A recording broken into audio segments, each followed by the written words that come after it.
नमस्कार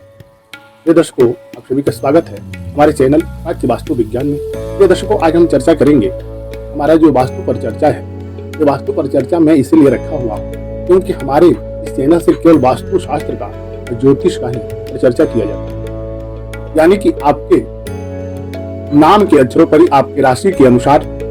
अपने गृह स्वामी जो आपने गृह का निर्माण कर रखा है, तो उस गृह में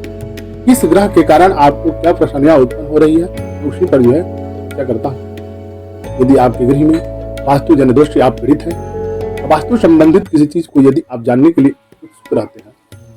हमारे चैनल से जुड़े वास्तु संबंधित प्रश्नों को लेकर के मैं भी उपस्थित होता हूँ। आप भी अपना प्रश्न करें, मैं यथाशीघ्र जो उत्तर देने के लिए प्रयत्न करूँगा। क्या आपके गृह में ऐसा कोई व्यक्ति है जो अधिक दिनों से संतान के लिए परेशानी व्यतीत कर रहा है, उसको संतान प्राप्ति में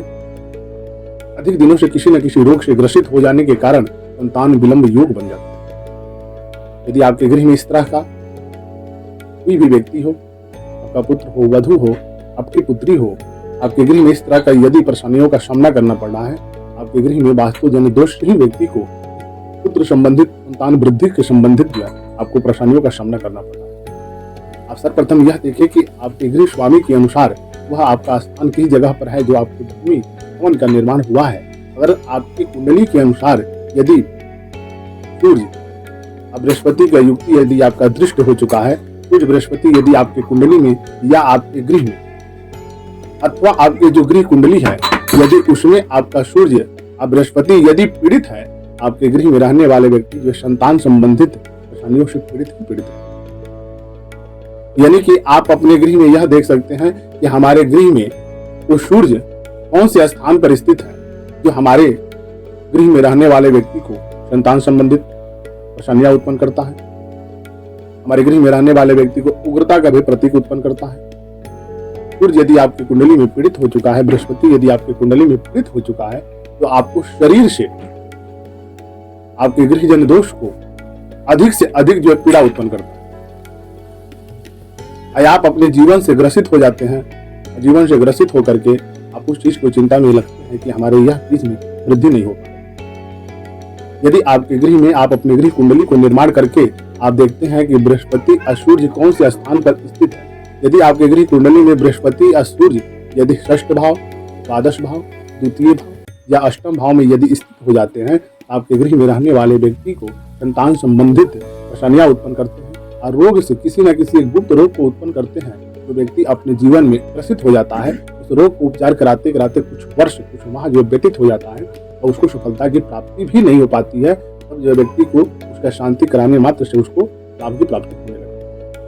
है। यदि आपके जन्म कुंडली में भी यदि सूर्य बृहस्पति यदि पीड़ित अवस्था में है, तो आपको संतान संबंधित जो परेशानियों का ही सामना करना पड़ता है। विद्या वाणी का भी आपको दूषित करने लगता है, वाणी का भी आपको कठोरता उत्पन्न करता है, उग्रता का प्रतीक हो जाता है।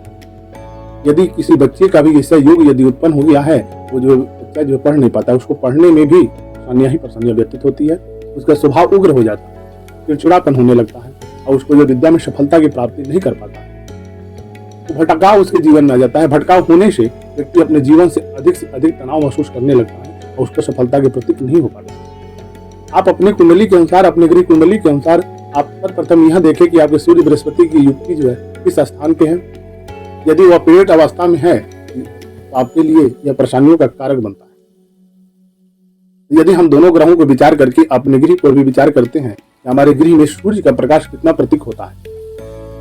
हमारे गृह में यदि बृहस्पति देव पीड़ित हो गए हैं, सूर्य देव दोनों यदि पीड़ित हो गए हैं, तो दोनों यदि पीड़ित होते हैं तो ये हमारे शनि से पीड़ित होते हैं, हमारे राहु से पीड़ित होते हैं, हमारे केतु ग्रह से पीड़ित हो जाते हैं, ये अस्त भी हो जाते हैं। यदि पापी ग्रह इन लोगों के साथ में, शुभ ग्रह इन लोगों के साथ में स्थिर हो जाते हैं, तो ये जो पीड़ित अवस्था में उत्पन्न करते हैं। यदि आपके गृह में एक सूर्य यदि पीड़ित है, तो व्यक्ति को रहने वाले व्यक्ति को उज्जवल भविष्य के लिए आप ग्रहों प्रयत्न करें, भी वृद्धि नहीं हो पाती है। बृहस्पति देव यदि आपके गृह में पीड़ित हो चुके हैं, आपकी जन्म कुंडली में भी पीड़ित हो चुके हैं, आपके जीवन के लिए सबसे जो कष्टमय ही माना गया है।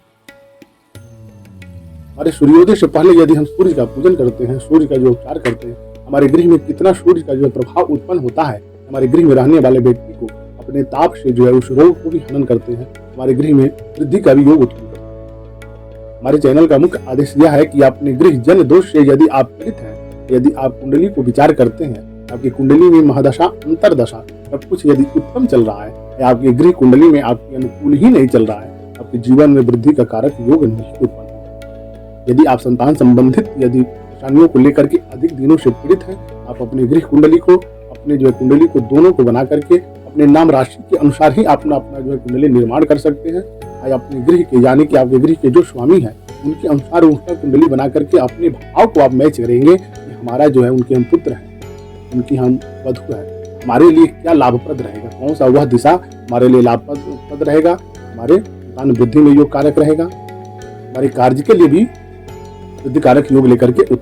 होगा। यदि आप इस चीज से अधिक समय से पीड़ित हैं, इस पर यदि आप विचार करते हैं तो शीघ्र जो आपको उत्तम लाभ की प्राप्ति होने लगती है। आपके जीवन में वृद्धि के लिए सबसे श्रेष्ठ पद माना गया है।